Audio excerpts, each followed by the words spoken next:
Social Justice Goblin here. Welcome to the show in the backyard. All right. So, this is kind of hilarious because professional wrestling, well, WWE has admitted to this, so I'm not going to say it is, well, it's fake. Sorry. It's a work. But that doesn't mean it's fun. It's like watching a fight without people actually, well, people do get injured in wrestling. And it's sad and tragic. Concussions happen, and, if you make the move wrong, someone gets hurt. But, believe it or not, for a sport that basically has no being, it has rules and a referee. Now, you're going, rules in professional wrestling? Well, one thing you got to understand, in professional wrestling, it's at the referee's discretion. In reality, it's based upon what's in the script or what has been agreed before the match has started, because depending on, like if it's a WWE match, it's all scripted and all rehearsed, and the ref knows when they're supposed to do this and when they're supposed to do that. So these rules are kind of loosey-goosey, and DQs should happen more often in professional wrestling, but they don't, and countouts should happen more. But anyways, I'll get to it more. So the first rule that's interesting in professional wrestling is you can't punch with a closed fist. You have to punch kind of like this, or kind of like, it's, or like this. But people punch all the time, and then the ref counts 1, 2, 3, and it depends on the federation. It could be 5, it could be 3, but the ref gives a warning when you use a closed fist. Obviously, the ref doesn't see a closed fist. The next one is no eye gouging. It's an automatic DQ if you eye gouge. Does it happen? Yeah. Does the ref see it? Well, if it's going to be a DQ finish, yes. Otherwise, the ref's back is turned when the eye guy goes, and it's a common tactic of bad guys in wrestling to eye gouge. I mean, I remember many an eye gouge watching WWF Superstars. Okay, the next one, no low balls. In other words, blows. In other words, don't kick them in the balls. No hitting the junk with fists or with your foot. Yeah, I mean, again, it's an automatic DQ, or you could give them a warning if you see it, if you're a ref, but the reality is, low blows happen all the time, and you see the guy, going down, but of course the ref's back is turned, or he's dealing with something outside the ring, or he's snucking around on the ref. The ref wasn't in the correct position. That's another classic, how the ref doesn't see it. But if the ref sees it, it's an automatic DQ. The next one's interesting. So when you kick someone, kicking is common in wrestling. You got the stomp, you got the super kick, but you have to kick with your you can't kick with your toes. In other words, you can't do a high kick right to their face with your toes. One of them Bruce Lee kicks that he does where he just smacks you in the face with a kick. You can't do that. Now, does this happen? Not really. I mean, I haven't seen that many toe kicks in wrestling, but you see a lot of kicks in wrestling and stomps and other sorts of using your feet. Which is perfectly, as long as you use the bottom of your feet, not your toes, or you're not allowed to hit with the ball either. Automatic DQ if you do that. And again, the ref has to see it. And the ref has to be told that this is going to end in a DQ. You're starting to see where I'm going with this. The referee is kind of like an idiot. Because the ref, he don't see the cheating. The next thing is when you hit someone with a foreign object. Now, this is a classic, and this does get, again, it creates the classic mystery where the guy puts something in his pants, and he goes into his tights and pulls it out, and then punches you with it, and then throws it in his pants real quick before the ref sees it. Or he hits you with the bell outside, because when it's outside the ring, you can use weapons, or like the guy hits him with a chair. I mean, and this can vary too, again, if the ref sees it. And if it's like a ladder match, oh, trust me, that ladder's getting smacked, and if there's tables involved, you're going through the table without a DQ. But that usually happens outside the ring unless it's like a special match where they have way too many tables. I mean, when they have the triple-decker tables and the guy goes through the tables, it's pretty epic. And obviously it doesn't apply in the Hell in the Cell, like when it's caged, you can throw the guy into the cage. And that's actually a common move in cage wrestling. Okay. The next rule that I'm thinking of is outside interference. So this is a common thing where, their buddy comes to the ring or the manager's there and the manager grabs the foot while they're running the ropes and the ref doesn't see it, obviously.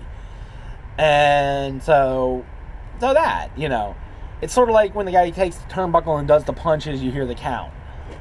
So the next rule is, how does a match end? Obviously, we've mentioned disqualification. The next way a match ends is count out. So if the wrestler gets thrown outside the ring, which happens all the time now, it's a common thing, and this is kind of, I noticed in AEW, Audrey Edwards kind of dropped outside the ring and was like checking in on them and wasn't really counting out, and then the ref was like, get back, and will scream, get back in the ring. And if the wrestlers are outside for more than 10 seconds, you'll see the ref going 1, 2, and obviously something interrupts his count, because if the count gets interrupted, they have to restart the count. So it always gets interrupted, or they, right when it gets to 10, they throw them back in, or countouts just don't happen anymore. Again, 10 seconds for a ref is like 5 minutes. The next way is via pinfall. So pinfall, you have to have their shoulders on the mat for a 3 count. Now, obviously, when the champion's fighting and they want to change the belt so the champion has a chance, like, I was robbed. Obviously, the shoulder comes up a little bit and the ref doesn't see it. Again, the refs are blind if you haven't noticed. And I'm going to be a ref, so I'm definitely blind. So the next rule is you can then get them out by submission. So submission is basically lock them in a hold like a chin lock, or like a Boston Crab, or a figure 4 lock if they're Ric Flair. Well, Bret Hart does the Boston Crab. And the pain is so unbearable that they give up. The ref checks, is sitting there, and then signals. And so that's, in a nutshell, submission. So how do they stop a pinfall or a submission? Well, so if they get to the ropes, and this is an old rule that's still in force. So let's say you have him in a Boston Crab, you'll see the guy walking and trying to get to the rope as he pulls him back. It's standard fare, and then he gets the rope and they have to break the hold. In pinfall, they kick out, or they smack with a small package. They kick out, where they jump out. Now, for ring ropes, obviously the ring ropes, you're not allowed to use the ring ropes to pin a guy. Like you'll see a bad guy put his feet on the rope and the ref is counting and he sees it and stops it, or the ref don't see it. See a theme going on here with the refs? Alright, so the next rule in wrestling involves tag teams. So tag teams basically are 2 wrestlers or 3 wrestlers, and if Survivor Series, 5 wrestlers.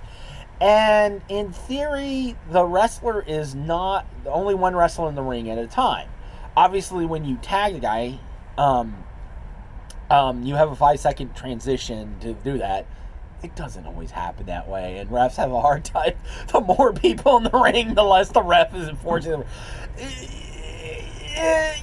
Again, at the referee's discretion, and the referee is just gonna go, I give up, and just let the mayhem break out in the ring sometimes, as it did at AEW at the last 4-way where you're Jim Ross. That referee is not doing his job.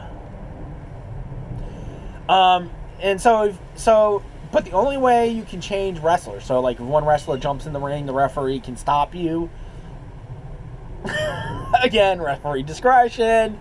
But you have to tag them with your hand. It has changed kind of now. You tag them on the body has become, but the traditional rule is you got a little rope. You hold the rope, and because you have to be touching the top turnbuckle when they tag you. That's kind of gone out of fashion, and the rope, holding the rope, has kind of gone out of fashion too.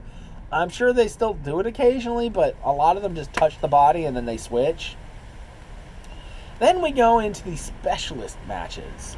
And I'm sure I'm missing some rules here, but, I only have so many hours in the day, and we're already 10 minutes into this video. Steel cages are an interesting match. So in a steel cage match, traditionally, a cage is put around the ring. And the objective of the cage is to be the first one out of the cage. Obviously, they're going to throw each other in the cage. There's going to be blood, and it's going to be violent. And if it's Hell in a Cell, well, they're not trying to escape. That's by pinfall. And Hell in a Cell, how many times have they thrown Mick Foley off the top of a Hell in a Cell cage? I still remember that. That was an amazing bump. Bumping is when you fall. We call it bumping because there's a technique to falling. Basically, you fall on your shoulders, and anyways. Then there's ladder matches, and ladder matches traditionally they have a ladder in the ring, and they have holding up above the ring the belts, and so the first one to grab the belt wins. So obviously the ladder is a valid weapon, and trust me, the ladder is used profusely to damage the other opponent. That's wrestling. So that's some of the rules. I mean, I'm sure I missed a few because, the rules of wrestling are basically whatever the federation feels like, and they change from federation to federation. And enforcement, well, it's up to the referee's discretion or what he sees. And trust me, the ref, he doesn't see much. He's blind as a bat, even when he's intensely watching them and stuff like that. Because he'll be in the corner and out of the ring position, or he'll be distracted by someone on the outside, jumping on the apron. And so that's the rules, all right?